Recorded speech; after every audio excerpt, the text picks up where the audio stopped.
Good morning students. आज worksheet को मैं आपके साथ लेके आया हूं जो 26 तारीख को इश्यू की गई है राजस्थान शिक्षा विभाग के द्वारा। तो उस वर्कशीट में आए हुए क्वेश्चंस को हम यहाँ स्टडी कर रहे हैं, आंसर्स भी उसके साथ में मैंने यहाँ पे दिए हैं। और ये जो वर्कशीट है वो डीप वाटर लेसन पर आधारित है। तो डीप वाटर लेसन इसका वीडियो मैंने ऑलरेडी तैयार कर दिया है। इस लेसन की लिंक आपको इस वीडियो के डिस्क्रिप्शन बॉक्स में मिल जाएगी, तो वहाँ से आप लेसन को पढ़ सकते हैं। वैसे आप मेरे चैनल को सब्सक्राइब कीजिए, सब्सक्राइब करने के साथ ही बेल आइकन हिट कीजिए और बेल आइकन प्रेस करने के बाद आप प्लेलिस्ट में जाइए, वहाँ पे पूरी फ्लेमिंगो बुक और विस्टस बुक आपको मिलेगी। चलिए स्टार्ट करते हैं। Why did mother warn Douglas against river Yakima? Yakima river के विरुद्ध माँ लेकर डगलस को क्यों चेतावनी दिया करती थी? वॉर्न चेतावनी क्यों दिया करती थी उस नदी के विरुद्ध, याकिमा रिवर के विरुद्ध? तो इसका आंसर देखिए, मदर वॉर्न डगलस, माँ चेतावनी दिया करती थी डगलस को against river Yakima, Yakima river के विरुद्ध, बिकॉज क्योंकि इट वॉज ट्रेचरस, ये खतरनाक थी, and drowning incidents were common there in the river, और डूबने की घटनाएं वहाँ पे सामान्य थी इस नदी में, इसलिए चेतावनी दिया करती थी वो लेखक को। क्वेश्चन नंबर 2 देखिए, why did Douglas choose the YMCA pool to learn to swim? Douglas ने YMCA का पूल क्यों चुना था तैरना सीखने के लिए? ये पूल क्यों चुना था उसने? देखिए, Douglas chose YMCA pool to learn to swim. Douglas ने YMCA का पूल चुना था क्यों? बिकॉज क्योंकि इट वॉज 2 और 3 feet deep eight one and. ये यहाँ पे वन है कि एक सिरे पर ये 2 या 3 फीट गहरा था, while the other and was 9 feet deeper, जबकि जो दूसरा सिरा था इसका, इस पूल का, 9 फीट गहरा था। इट्स ड्रॉप वॉज ग्रेजुअल, और इसकी जो गहराई थी वो ग्रेजुअल थी, नियमित थी इसकी जो गहराई थी।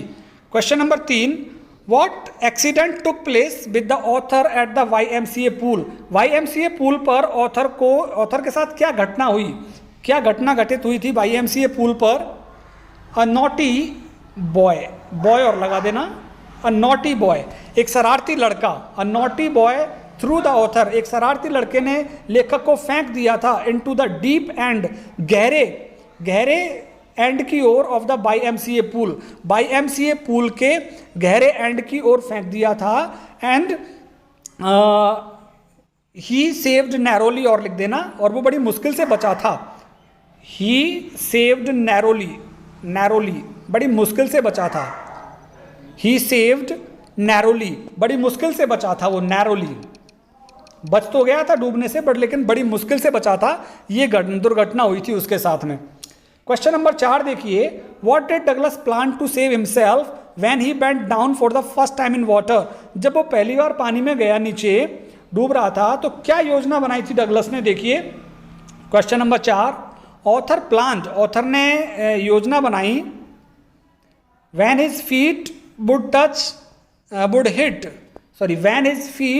hit the bottom, कि जब उसके पैर तल को छुएंगे, he would make a big jump, वो एक ऊंची छलांग लगाएगा जैसे ही तल को छुएंगे। come to the surface, सतह पर आ जाएगा, lie flat on it, इस पर समतल लेट जाएगा पानी पर, and paddle to the edge of pool, और हाथ पैर चला करके पूल के किनारे पर आ जाएगा। ये योजना उसने बनाई थी। क्वेश्चन नंबर 5 आया है, इसमें यूज ऑफ फ्रेजल वर्ब की, फ्रेजल वर्ब का यूज करना है नॉक डाउन। तो नॉक डाउन का देखिए मैंने यहाँ पे यूज किया है, Roman Reigns knocked Brock Lesnar down in the WrestleMania 31, कि रोमन रेंस ने रेसलमेनिया 31 में ब्रॉक लेसनर को गिरा दिया था, बेहोश कर दिया था, हरा दिया था, कुछ भी हरा दिया था। टॉस इन फ्रेजल वर्ब है, तो toss in, Mohan tossed the dog into the water, into river, कि मोहन ने कुत्ते को नदी में फेंक दिया था। टॉस्ड इन, तो टॉस्ड इन मीन्स उछाल करके फेंक देना किसी चीज को। हैंग ऑन तीसरी फ्रेजल वर्ब है। देखिए, हैंग ऑन मीन्स इंतजार करना भी होता है, और हैंग ऑन मीन्स टाइटली किसी चीज को पकड़ लेना भी होता है। तो I had to hang on for my turn, मुझे मेरी बारी के लिए इंतजार करना पड़ा था। दूसरा देखिए, when he pushed me down, जब उसने मुझे नीचे धक्का दिया, I hanged on the rope tightly, मैंने रस्सी को मजबूती से पकड़ लिया था। तो हैंग्ड ऑन का यहाँ पे हमने फ्रेजल वर्ब का यूज़ किया है। आप मेरे YouTube channel English by Umesh गुरु को सब्सक्राइब कर सकते हैं, वहाँ पे कक्षा 12 का पूरा सिलेबस आपको मिलने वाला है, फ्लेमिंगो बुक मिलेगी, और विस्टस बुक मिलेगी, और इसी वीडियो में एक दूसरा वर्कशीट और मैंने सॉल्व की है, आप दूसरी वर्कशीट को देखिए और बने रहिए मेरे साथ।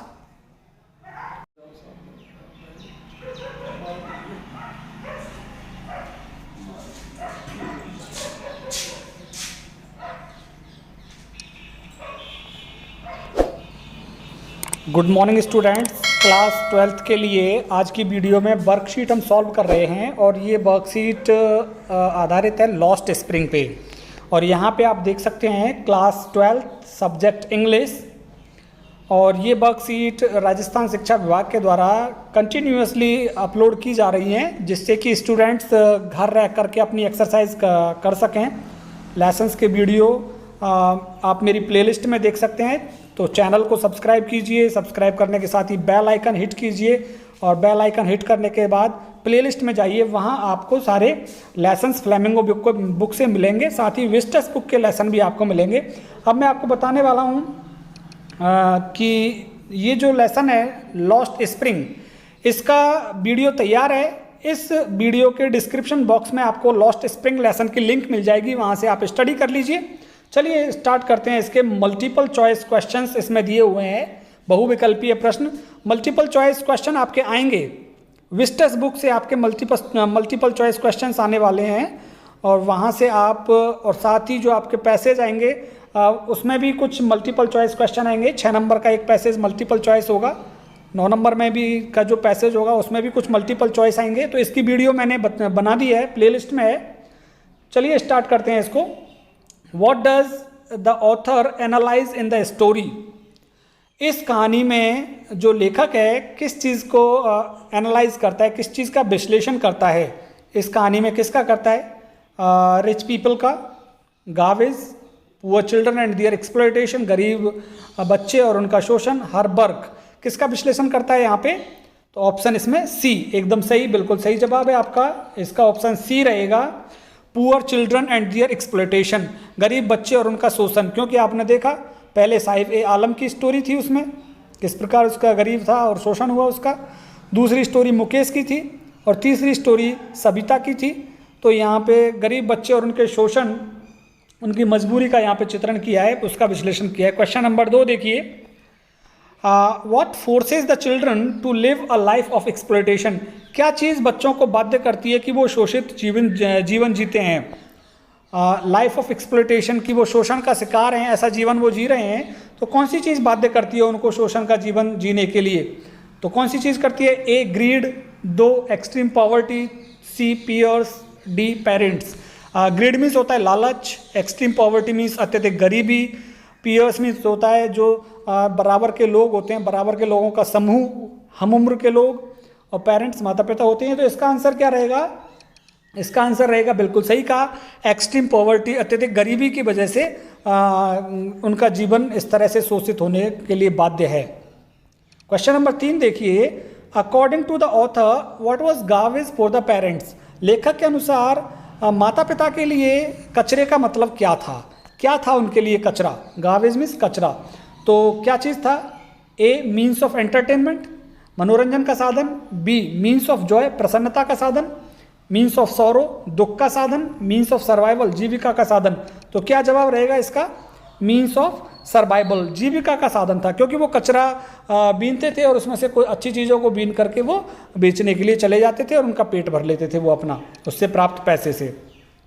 What is the meaning of साहिब-ए-आलम? साहिब-ए-आलम का मतलब क्या है?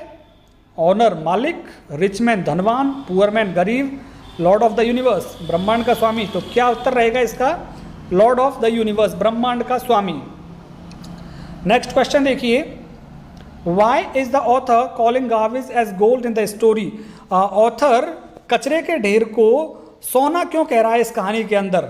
सोना, गोल्ड क्यों कह रहा है उसको, कचरे के ढेर को? Because of jewels in it, क्योंकि इसमें गहने होते हैं इसलिए। Because of James in it, क्योंकि इसमें हीरे जवाहरात होते हैं इसलिए। बिकॉज ऑफ इनकेसमेंट वैल्यू, क्योंकि इससे नगद मूल्य मिल जाता है इसलिए। Because of gold in it, कि इसमें सोना होता है इसलिए। तो किस लिए कह रहा है इसको सोना? बिकॉज ऑफ इनकेसमेंट वैल्यू, क्योंकि इसको बेच करके, इसमें से कुछ अच्छी चीज़ों को इकट्ठा करके और उनको बेच करके उनको नगद पैसे मिल जाते हैं, इनकेसमेंट नगदी प्राप्त हो जाती है उनको, इसलिए उसको गोल्ड कहा है। और कई बार तो 10 रुपये का सिक्का भी मिल जाता है वहाँ पे, वो साहिब आलम ने बताया। What does the little lost spring symbolise, जो छोटे छोटे बच्चे हैं, लॉस्ट स्प्रिंग यहाँ पे लॉस्ट चाइल्डहुड, जो खोया हुआ बचपन है उसको एड्रेस किया गया इसमें। तो किस चीज़ का संकेत करता है ये लॉस्ट स्प्रिंग जो टाइटल है, किस चीज़ की वो संकेत कर रहा है? देखिए question number 6, lost spring title किस चीज़ को संकेत कर रहा है? Number a lost blooming childhood, खोए हुए बचपन को, ऑटम सीजन पतझड़ ऋतु को, लॉस्ट मनी खोया हुआ पैसा, लॉस्ट एज खोई हुई अवस्था। तो किसको कर रहा है? लॉस्ट ब्लूमिंग चाइल्डहुड, जो खोई हुई बचपन की अवस्था है, जो ब्लूमिंग जो खिलता हुआ बचपन है, खिलता हुआ बचपन मुरझा जाता है, कचरे के ढेर पे रहता है और ये काम करता रहता है, शोषण का शिकार है। तो खोए हुए खिले हुए बचपन, खोए हुए खिले हुए बचपन को लेकर के सिंबलाइज किया गया है लॉस्ट स्प्रिंग में। Who are responsible for the poor condition of bangle makers in Firozabad, Firozabad में चूड़ी बनाने वालों की जो गरीब स्थिति है उसके लिए जिम्मेदार कौन है? Parents, society, bureaucrats, all of these, माता पिता, समाज, ब्यूरोक्रेट्स, प्रशासनिक लोग।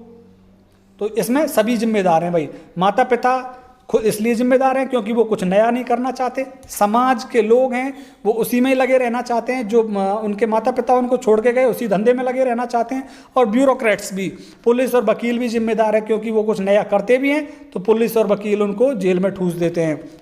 तो ऑल ऑफ दीज रहेगा इसका आंसर क्वेश्चन नंबर 7 का, all of these. Question number 8, what are the hazards of working in glass bangles industry, कि जो कांच उद्योग है, शीशा उद्योग, उसमें काम करने के खतरे क्या हैं?